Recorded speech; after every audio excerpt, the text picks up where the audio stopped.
Assalamualaikum warahmatullahi wabarakatuh.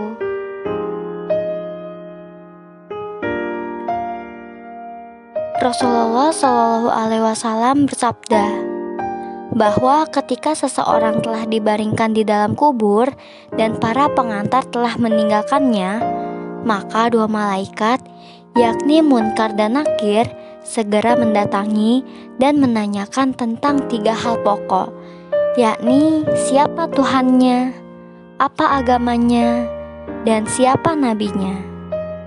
Hadis tersebut sebagaimana diriwayatkan dari Al-Bara bin Azib. Dalam beberapa riwayat dikatakan ketiga pertanyaan pokok tersebut diikuti dengan tiga pertanyaan berikutnya, sehingga berjumlah 6 pertanyaan sebagai berikut. Siapa Tuhanmu? Apa agamamu? Siapa nabimu? Apa kitabmu? Di mana kiblatmu? Dan siapa saudaramu? Keenam pertanyaan tersebut tampak sepele untuk dijawab. Namun sebenarnya tidak demikian, sebab semua bergantung pada amalan masing-masing semasa hidupnya. Ketika seseorang sudah dibaringkan di dalam kubur, ia sendirian, tanpa seorang pun menemani. Sementara malaikat menyapa dengan garang sambil menarik orang itu agar berposisi duduk. Kedua malaikat kemudian mengajukan keenam pertanyaan sebagaimana tersebut. Mereka yang senantiasa melaksanakan sholat 5 waktu, terlebih yang suka sholat berjamaah di masjid, sesungguhnya mereka telah memegang kunci sukses menjawab keenam pertanyaan itu. Kalau kita camkan definisi sholat, yakni serangkaian kegiatan ibadah tertentu dimulai dengan takbiratul ihram dan diakhiri dengan salam. Maka kita dapati kata pertama yang wajib kita ucapkan dalam sholat adalah Allah, yakni dalam takbiratul ihram, Allahu Akbar. Jika dalam sehari semalam kita melakukan sholat fardu 5 waktu, maka kita akan menyebutkan Allah dalam takbiratul ihram sebanyak 5 kali. Jika takbiratul ihram ditambah dengan takbir-takbir yang lain seperti takbir sebelum ruku, sebelum sujud, dan sebagainya, maka dalam sehari semalam kita menyebutkan Allah sebanyak 68 kali. Itu belum termasuk yang kita sebut dalam sholat-sholat sunnah.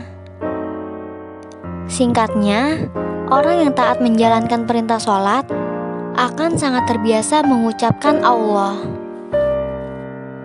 Kaitannya dengan pertanyaan pertama di atas.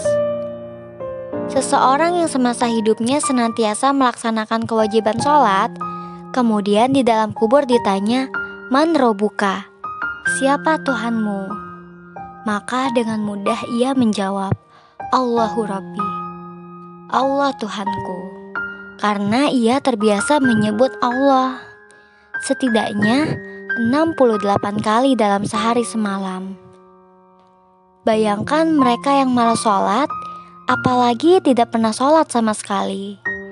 Tentu mereka akan mengalami kesulitan menjawab pertanyaan ini. Terhadap pertanyaan kedua, yakni Madinuka, apa agamamu? Seseorang yang semasa hidupnya senantiasa melaksanakan kewajiban sholat, setidaknya di dalam kuburnya ditanya, Madinuka, apa agamamu? Maka dengan mudah ia menjawab, Al-Islamu dinin, Islam agamaku. Karena dalam konteks sekarang, hanya Islam satu-satunya agama yang memerintahkan melaksanakan sholat. Terhadap pertanyaan ketiga, yakni Man nabiyuka? Siapa nabimu? Seseorang yang senantiasa melaksanakan kewajiban sholat tentu dengan lancar dapat menjawab pertanyaan itu. Karena di dalam sholat 5 waktu, setidaknya kita menyebut nama Muhammad sebanyak 10 kali dalam sehari semalam. yakni dalam bacaan tahiyat atau tasyahud akhir, dan juga dalam bacaan sholawat. Jumlah itu belum termasuk yang dibaca dalam tasyahud awal dan bacaan sholawat dalam rakaat kedua, dalam sholat zuhur, asar, maghrib, dan isya yang jumlahnya 15, sehingga seluruhnya berjumlah 25. Oleh karena itu, seseorang yang semasa hidupnya senantiasa melaksanakan sholat akan dengan mudah menjawab pertanyaan "Man nabiyuka?" Siapa nabimu? Yakni dengan jawaban Muhammad Nabi.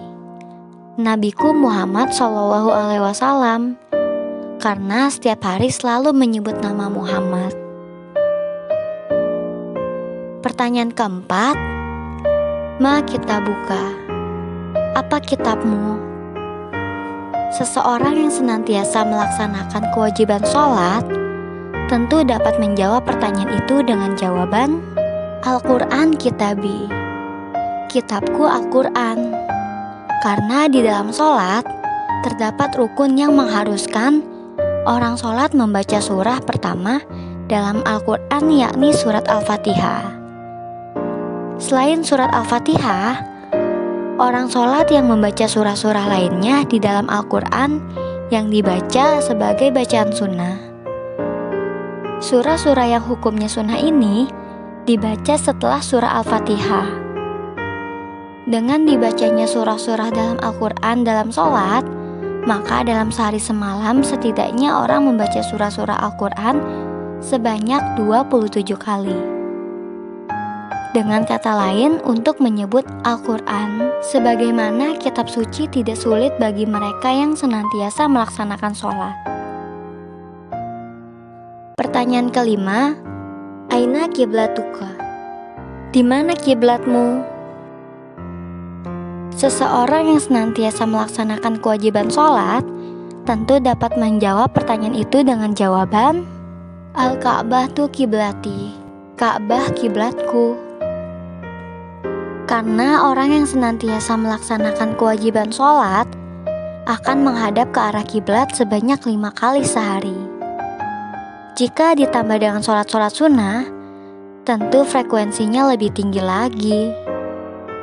Kebiasaan setiap hari menghadap kiblat berupa Ka'bah ini tentu akan memudahkan menjawab pertanyaan kelima di atas. Apalagi di dalam niat sholat terdapat kata kiblat, yang dimaksudnya adalah Ka'bah. Pertanyaan keenam, Man ihwanuka? Siapa saudaramu? Seseorang yang senantiasa melaksanakan kewajiban sholat dengan berjamaah di masjid tentu dapat menjawab pertanyaan itu dengan jawaban yang tepat, yakni Al-muslimin wal muslimati ikhwani. Kaum muslimin dan muslimat saudara-saudaraku. Jawaban dari pertanyaan keenam ini memang memiliki keterkaitan langsung dengan masjid.